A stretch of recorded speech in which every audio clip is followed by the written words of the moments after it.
Привет, друзья!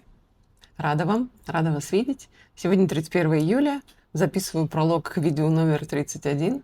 Как-то незаметно пролетел июль месяц, не успели мы оглянуться, уже середина лета подошла к концу, и остался лишь август месяц, и хочется сполна насладиться им. Хотя, конечно же, в Турции лето гораздо дольше, оно продлится, наверное, у нас до октября, но в сентябре уже чувствуется изменение погоды. Тепло, конечно, будет сохраняться, но по ночам, по вечерам уже достаточно прохладно. Вот, у нас этот месяц вышел достаточно суматошный. Я планировала делать это видео по определенной тематике, по группе продуктов каких-то интересных, собирать информацию, готовить их. Но у меня совершенно не было на это времени, и, наверное, даже сил, потому что мы весь месяц занимаемся подготовкой документов для продления вида на жительство для меня и для моей дочери. И это занимает очень много времени и сил. Давайте вкратце немножко расскажу, потому что я думаю, что такие вещи тоже интересны. Изначально, когда мы сюда переехали, мы подавали всегда на туристический. И, в принципе, в то время, когда мы переехали, его давали охотно, нормально. Ни разу у нас отказов не было. Дальше, соответственно, я вышла замуж. Я уже перешла на другой вид на жительство, на семейный. И моя дочка тоже, в связи с тем, что она была еще несовершеннолетняя, и я как опекун, и мой супруг как опекун, в общем, мы ее брали как бы под свое крыло, и ей тоже давали вид на жительство семейный. И последний раз, по-моему, ей на 2 года давали, мне даже на 2 или на 3, не помню. Ну вот, он у нас подошел к концу, вот сейчас в начале августа, и пришло время продлевать. Мы, если честно, надеялись, что дочки тоже продлят по-семейному, так как она не работает, так как она еще сама себя не кормит, в университет она еще не поступила. И, в принципе, я читала отзывы и мнения людей, что действительно иногда дают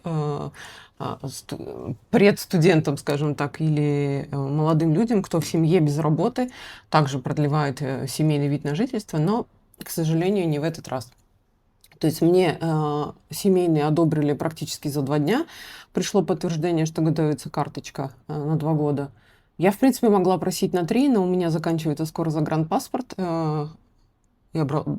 Последний оформляла на 5 лет, и поэтому на 3 не получится, только на 2.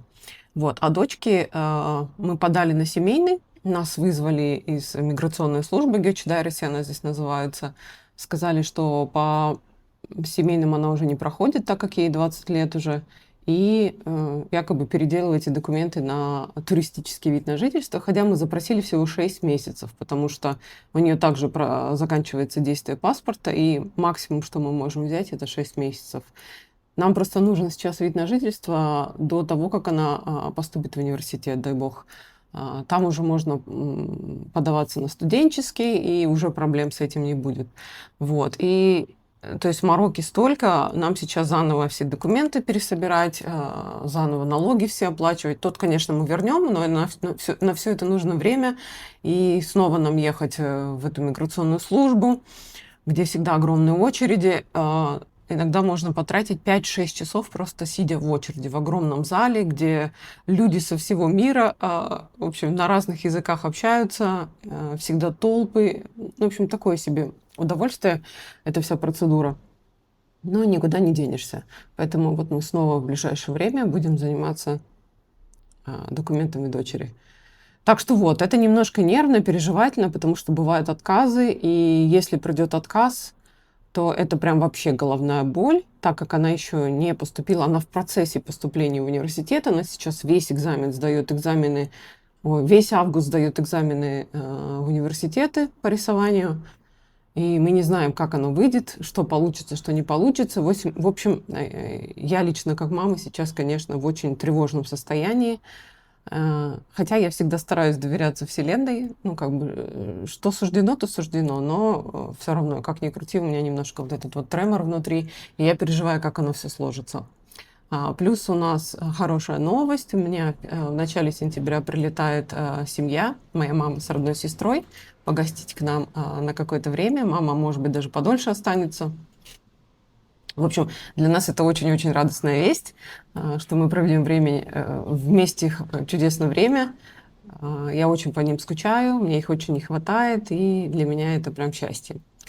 Вот. Что про видео? Рецептов в этом видео будет немного, каких-то там специальных, например, из турецкой кухни или из какой-то другой, как я люблю делиться с вами какими-то рецептами. Здесь будут более простые рецепты. Немножко Стамбула, немножко моих мыслей, немножко турецких каких-то тонкостей. Если честно, я сейчас веду ноутбук свой, да, и прям записываю, что мне приходит в голову, потому что просите говорить больше о Турции, о менталитете, и я стала записывать какие-то такие моменты. Я даже могу зачитать какие-то, но в этом видео я уже не буду в это даваться, потому что мне надо продумать все, да, то есть какие примеры вам привести. Я прям выписываю плюсы и минусы, которые я по приезду стала находить и видеть, и замечать здесь. Ну вот первое, что у меня стоит в плюсике, это отзывчивость людей и желание всегда помочь. Да, это действительно так, и меня всегда это так вдохновляет, окрыляет, когда я это вижу.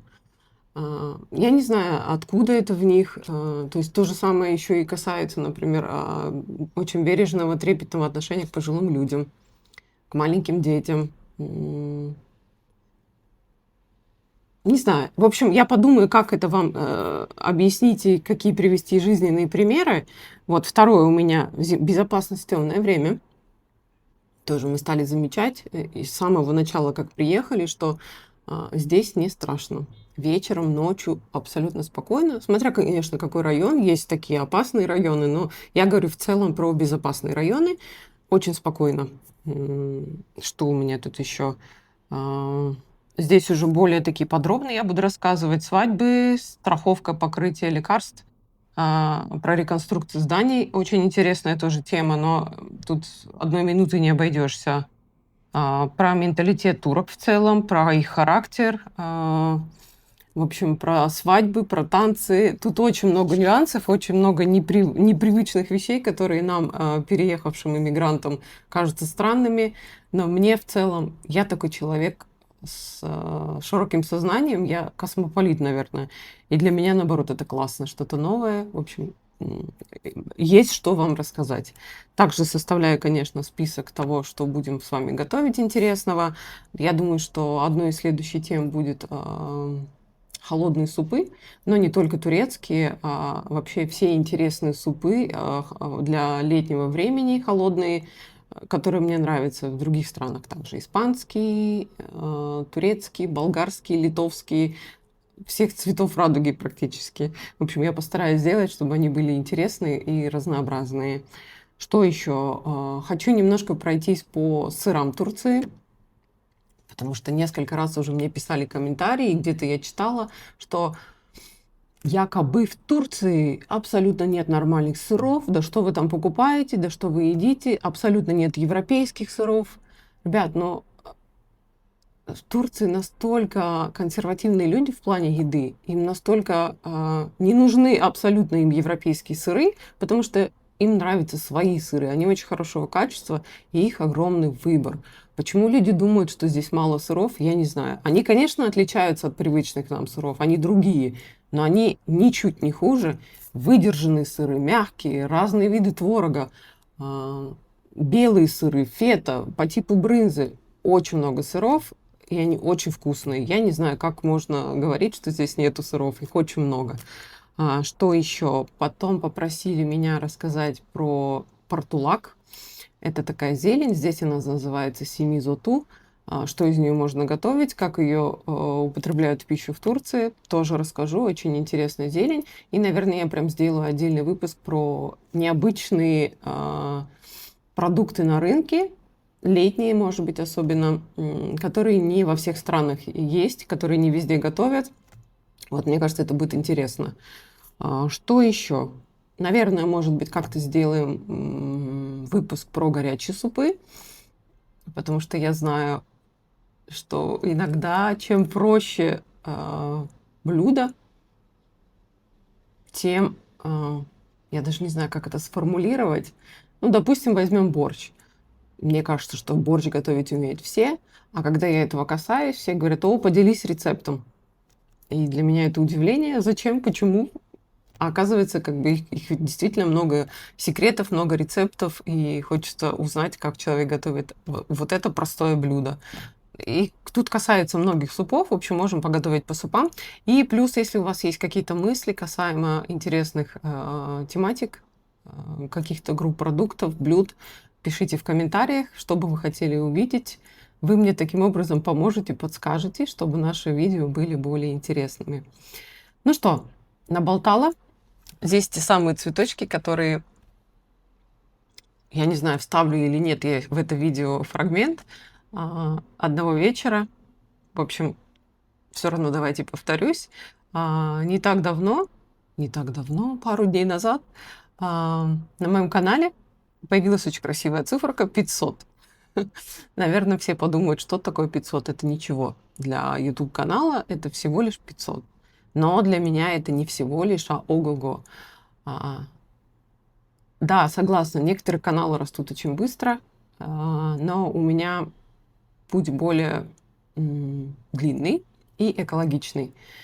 А экологичность в чем заключается? В том, что я без хайпа, без каких-то кричащих тем ращу канал и ращу свое сообщество, скажем так, наш кружочек, где собираются люди по интересам.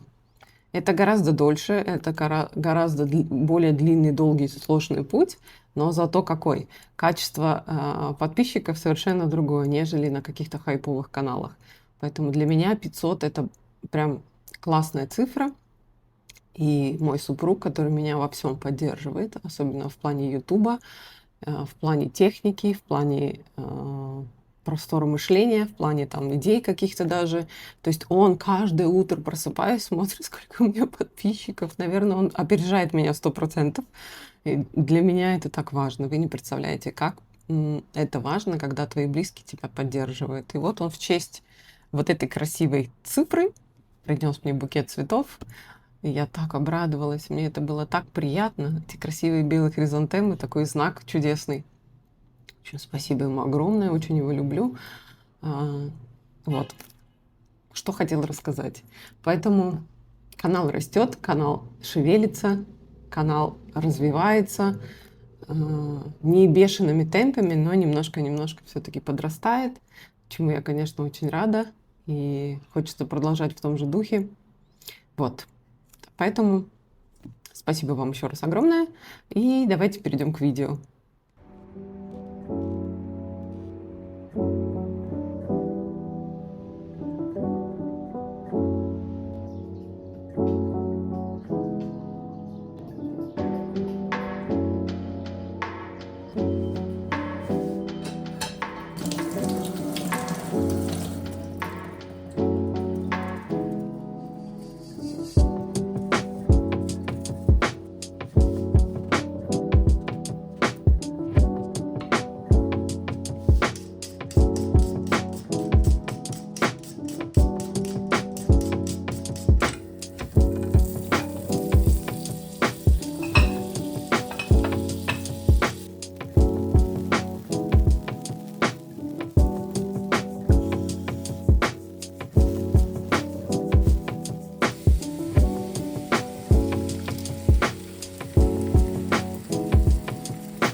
Друзья, привет! Я тут на районе у нас бегаю по делам. И у нас прям в 5 минутах от дома открыли новую пекарню вместе с кофейней. Что очень радостно, потому что они никогда не бывают лишними, они всегда полными. Я сейчас покажу, как это у них происходит открытие. Я думаю, многих удивит. Тем более просили говорить о каких-то нюансах и тонкостях в Турции. Так что смотрите. Так, вот эта пекарня Фырын Пандора. Ну и такие, знаете, наверное, люди Советского Союза подумают, кто здесь умер.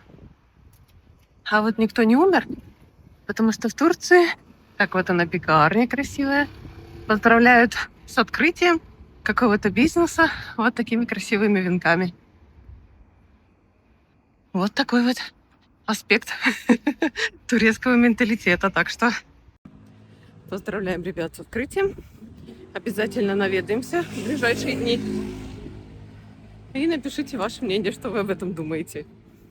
А вообще здесь не очень даже принято подарить просто цветы, как у нас, например, мужчинам и женщинам. Как правило, это там, день рождения. Это вовсе не обязательно. На 8 марта дарят, как правило, знаете, по одной гвоздичке. Редко когда букеты, потому что здесь это не день женщин, а день защиты свобод женщин.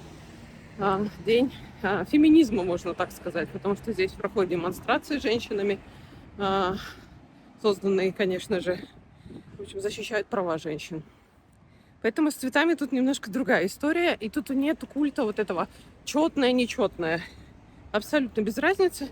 И мне кажется, это только в постсоветском пространстве есть это правило. Ни в каких странах я этого не встречала, что 2 цветка дарить нельзя, 4. И я всегда об этом думаю. В самом деле, какая разница? Цветкам без разницы, сколько их. Они все прекрасны. 3, 2, 7 или 8. И еще такой момент. Здесь нет культа празднования дня рождения. Абсолютно. И за 4 года я уже к этому привыкла. К дню рождения отношусь совершенно спокойно. Иногда мы можем его не отмечать. И это окей. Никаких подарков требовать. Просто как-то у нас заведено в семье. Видимо, то, что мы с дочкой из России, и муж как-то поддерживает это. Но на самом деле всем пофиг. Все дарят тортик, чай пьют и все.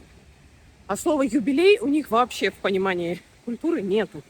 Что такое юбилей? Нет, они не знают, что такое. Я, например, спрашиваю, вот у меня там юбилей будет 45 лет, или сестре там юбилей был. Что это? Как это? Почему это? Какая разница? 44 или 45? Вот объясните, пожалуйста, в комментариях, откуда это пошло и почему действительно 45, например, сильно отличается от 44, 50 от 51. В общем, я периодически об этом думаю. Чем дольше я здесь живу, тем я сильнее привыкаю к менталитету турок. И мне так легче живется. Я не парюсь вообще по поводу праздников, подарков, дней рождений, отмечаний. Никто никому ничего не должен. Все проводят эти дни, как им нравится. С другой стороны, если вам нравится проводить бешеные праздники с толпой людей и быть при этом счастливым, то, конечно, пожалуйста. Опять же, все всегда упирается в желание. У меня такой вот принцип сейчас в жизни, и логика вещей моих выстроена сейчас так. Все для себя, в свое удовольствие. То же самое касается свадеб. Ой, что-то много наговорила. Ладно, все. В общем, просуждала вот на такие темы. Если есть желание, ответьте в комментариях, что вы по этому поводу думаете. Я и кола — это обычно несовместимые вещи. Но иногда что-то случается, переклинивает в системе координаты. Я зашла, хотела купить воды, и рука потянула с кока-колы. Не знаю почему. Что такая маленькая бутылочка приятная. В общем, буду сегодня пить кока-колу. А вообще я топаю, поставила себе цель дойти до пристани Кадыкёй. И это далеко достаточно, это примерно час пешком. Но если идти в тени, то прекрасно. Сегодня хорошая погода, сегодня нет палящей жары, изматывающей, поэтому с музыкой будет гораздо веселее. Пошла я гулять. Вот мы и встретились вместе с семьей в Кадыкёе и решили сегодня проехаться по азиатской кухне. И вот такая очередь, мы стоим в линии. Здесь микс азиатской. Китайская, корейская, даже индийская немножко карри есть, я вижу. Димсамы, в общем, всяко разно. Сейчас будем пробовать. 3 этажа и все битком. Вообще в Стамбуле пользуются спросом такие заведения.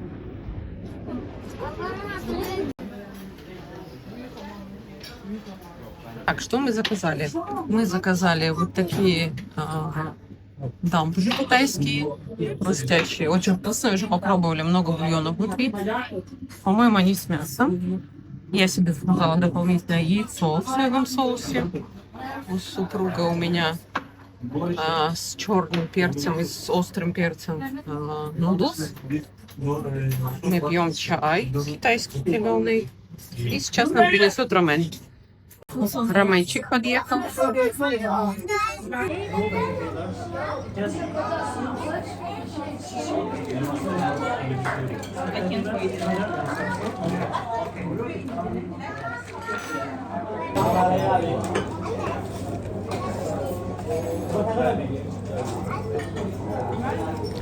В общем, мы закончили трапезу. Место называется Кунг-Фу. Кунг-Фу Нудлс Хаус. Вот так он. Хозяйка китаянка, молодая девушка, на кассе работает. И ребята, которые обслуживают, очень приятные. Все говорят по-английски. Начали они между собой общаться. Я слышу, что это не китайский. На юго-восточную Азию похожий. На самом деле они все смеянные. Так, мы пока шли с китайского ресторана. Я тут забрела на травную лавку. И сейчас хочу кое-что подкупить. Вот это есть адачи. Сейдж, он же шалфей, я как-то про него рассказывала, у меня он погиб на балконе. И я нашла греческий чай. Здесь он называется Акденис Адачи. То есть одна из разновидностей. Горный греческий чай, он очень вкусно его заваривать. Вот это тоже история турецкая, очень знаменитый чай. В Греции также его пьют. Сейчас куплю ассорти, сделаю баночки дома. В общем, все такое красивое. Так, что я купила в травяной лавке? Там так много замечательных вещей. Мы такие молочки очень любим. Я купила Акденис Сада чай. Это средиземноморский шалфей называется. На самом деле это греческий горный чай. Я его в Греции раньше всегда покупала, и он очень ароматный. Ну, конечно, где-то в Турции тоже растет, по-другому никак. Потом я взяла обычный шалфей. Ада-чай. Тоже его заваривают, он очень вкусный. Я прям подсела на него здесь. Купила турецкий зеленый чай простой. Тоже он мне нравится по вкусу. И так, здесь я купила еще, нашла местную хорошего качества соль. Вот. Такую не мелко, а среднего помола. И купила какое-то мыло. Очень вкусно пахнет. Оно продается на вес. Кусочками режет оно его. Турки, конечно, вообще ас на мыло. У них какого-то такого здесь нет. Вот это со вкусом бергамота, запахом бергамота. Очень вкусно пахнет. Ну и такое внешне выглядит как желе какое-то.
Давайте покажу, что мы обычно заказываем. Ну, как правило, здесь всегда мерджимек суп. Это из чечевицы или эзогелин. Вот у меня супруг ест мерджимек с чечевицей красной. Я сегодня куриный супчик с вермишелькой. Такой классический. Здесь тоже такой любят. Что тут у нас еще? Кюфте вот такие в этом соусе томатном с овощами. Хавуч таратор. Это мизе с обжаренной морковью, йогуртом. И испанак. Это шпинат с йогуртом тушеный. Тоже такая классика домашней кухни. Муж у меня пьет сегодня какой-то острый айран, а я взяла какой-то легкий компотик с персиком. Ну вот, я такую кухню очень люблю, вот эту турецкую простую домашнюю. Всегда очень по ней скучаю. Приятного нам аппетита!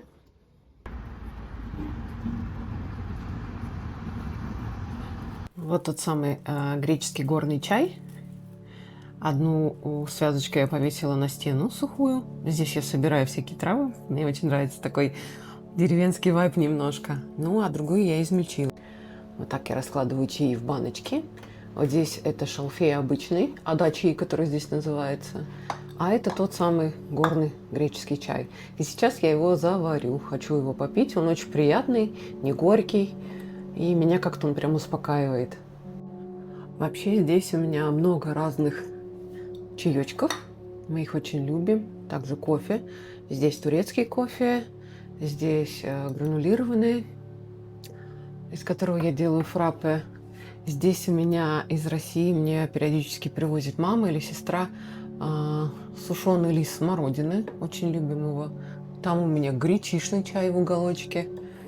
Здесь у меня травы лесные из России. Матрешка, чебрец. Что у меня тут есть еще? Здесь у меня смесь чая черного и черный с бергамотом. Турецкий чай мы завариваем. Здесь у меня мелиса, листики малины, вишни и ройбуш, который мы тоже очень любим. Здесь покупаем его. Я прям сделаю сегодня и того, и другого микс.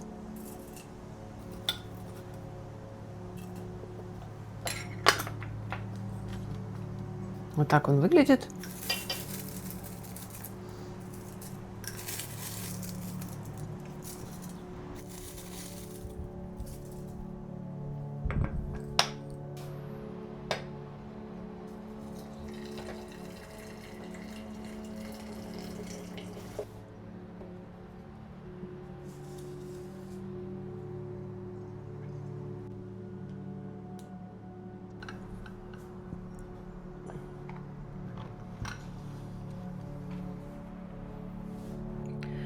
Пока заваривается травяной чай, хочу вам показать вот эту чайную пару.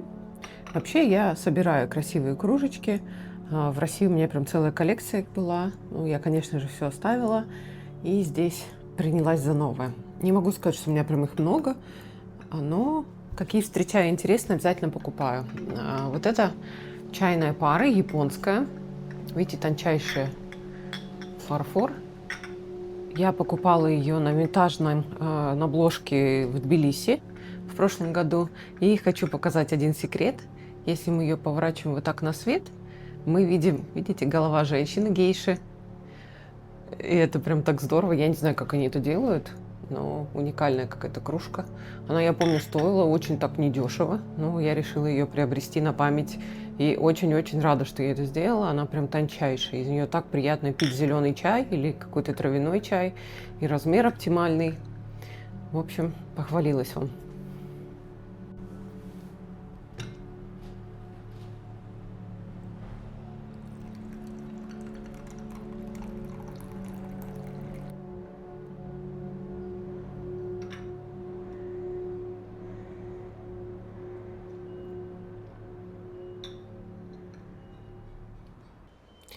Привет, мои дорогие друзья! Привет вам с моей стамбульской кухни, залитой солнечным светом. Я пока за кадром, но зато мы видим вот такую кучку красивых свежих летних овощей. И сегодня мы с вами приготовим очень простую турецкую закуску. Она может быть как горячей, так и холодной. И понадобится нам вот такие перцы зеленые. Здесь есть прям определенный сорт в Турции, который называется Чарльстон. Вот так они выглядят. И мы будем их с вами фаршировать сыром, который хорошо плавится, и помидорами. Все это будет обжариваться на огне, накрываться крышечкой. Ну, в общем-то, не буду дальше рассказывать, а будем с вами действовать. Поэтому приступим к рецепту. В первую очередь, конечно же, нам нужно промыть перчики, что я уже сделала, просушить их и вот таким образом надрезать, вскрыть животик и просто достать семечки. Для того, чтобы мы дальше с вами их фаршировали. Вот так аккуратненько достаем. Можно делать прям пальчиком, что будет гораздо удобнее, конечно. Так, один готов.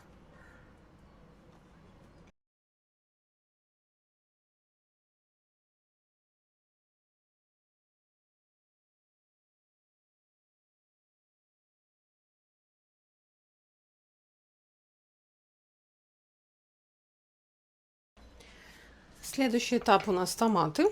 Вот я использую сегодня не розовые, вот такие томаты. Я их просто надрезаю пополам, снимаю плодоножку и нарезаю вот такими слайсами. И нарежем с вами сыр.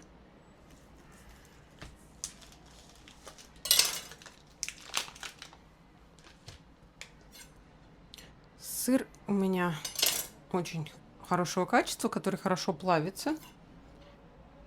И я буду нарезать его, знаете, такими продолговатыми,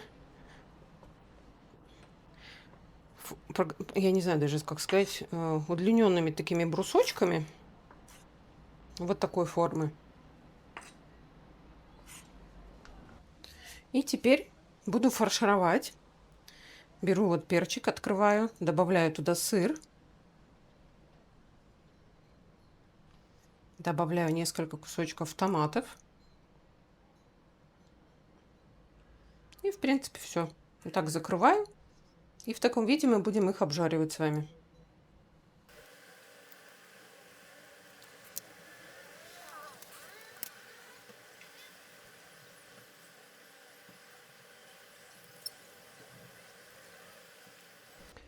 Следующий шаг: мы прогреваем нашу сковородку. Добавим оливковое масло. Щедро. Наше масло прогрелось. И выкладываем перчики.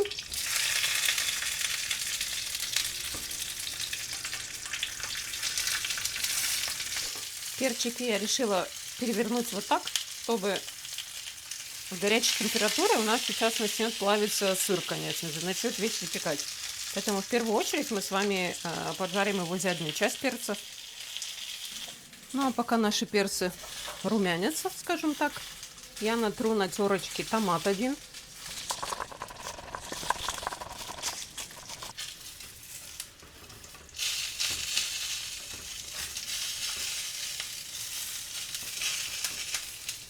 Переворачиваю на бочок. Теперь видите, как он хорошо зарумянился.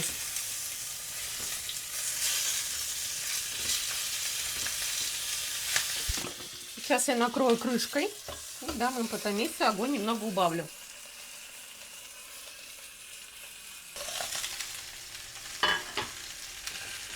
Также я заранее нарезала крупно чесночок вот такими тонкими слайсами. Присыплю сейчас.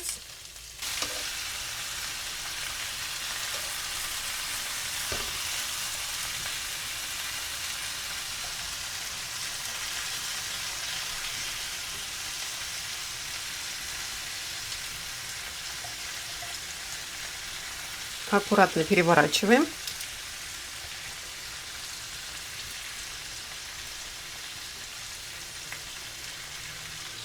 Еще накрою крышкой, дам немножко еще потомиться.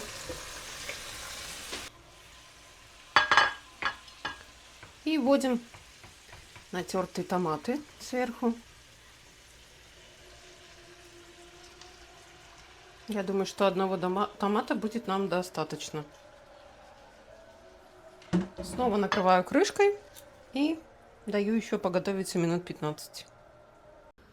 И пока готовятся у меня перчики, я хочу быстро вам рассказать про одно блюдо. Оно у меня не входило в план съемок, просто готовлю для семьи, но пока есть время, немножко расскажу. Я покупала рыбку здесь, она называется уйскумру. Это что-то среднее между скумбрией и селедкой. Скорее больше к селедке, но мясо похоже и по вкусу на скумбрию. Она продается иногда целиком, но сейчас не сезон, я купила замороженную. Выложила на слой нарезанного репчатого лука. И сейчас буду заливать вот такой смесью. Здесь у меня соевый соус, зубчик чеснока, немножко мяты. Также я добавила майонез, половинка сока лайма. Можно добавить лимонный сок, в общем, кисленькое что-то. И немножко меда, чтобы не было таким соленым. И сейчас этим соусом я буду просто смазывать рыбу. Вот таким образом. Она будет пропитываться. Даст немножко и соль нужную, благодаря соевому соусу. И при запекании будет у нее корочка очень красивая. Придумала я этот рецепт на ходу, поэтому не входил он в мои планы. В общем-то, это такой экспромт, можно сказать. Но уверена, что будет хорошо. Потому что такая рыба, в основном в России, например, такую рыбу солят только в основном салаты добавляют, да, какие-то сель под шубой. Или просто с картошкой отварной. Здесь же в Турцию эту рыбу едят совершенно по-другому. Здесь ее готовят, здесь ее запекают. В общем, совершенно иной метод приготовления. И вот я сегодня решила сделать таким образом. Ну, перчики наши готовы. Давайте посмотрим, как они выглядят.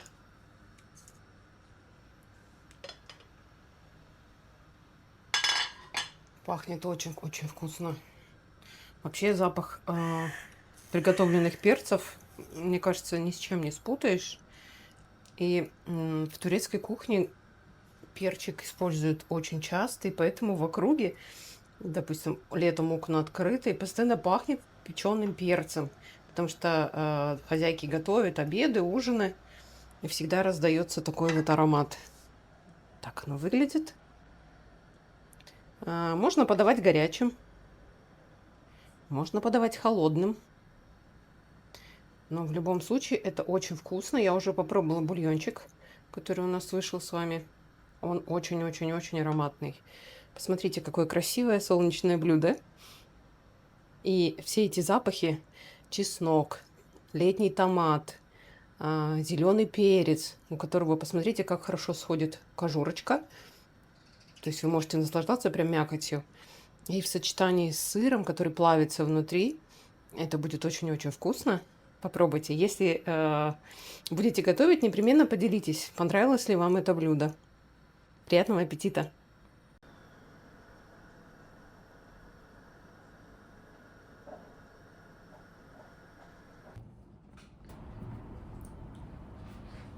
Вот так выглядит готовая рыбка. Чем-то напоминает угря маринованного, которого мы покупаем. И на гарнире я сделала гречневую лапшу соба с кунжутным маслом и кунжутом. Отлично будет сочетаться. Мы сегодня носимся по делам с документами и заехали позавтракать. Хотела рассказать про то, как любят турки завтракать бюреками. Вот, мы взяли чай и 3 вида. Здесь у нас су-бюреи, это бюрек с сыром, наподобие, знаете, пирог качма грузинский, очень похоже. Каймалы бюреи, это с фаршем, очень вкусно. Также они добавляют, знаете, такие маленькие ягодки сухие, куру удюм называется. Типа, знаете, наши черной смородины сухой, очень вкусный оттенок дает, сладкий.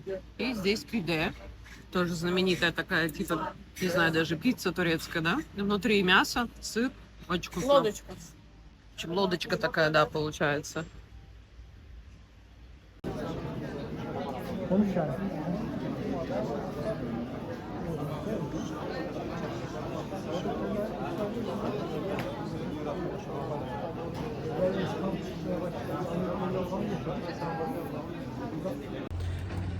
Всем семейством возвращаемся с одного очень интересного места, Гючидариси называется. Сдавали документы на ВНЖ. Пробыли там 4 или 5 часов. Это всегда трэш. Хочется как можно реже там бывать в этом месте. Фу. Но мы это сделали. Сдали документы и ждем результатов. А теперь поедем на море.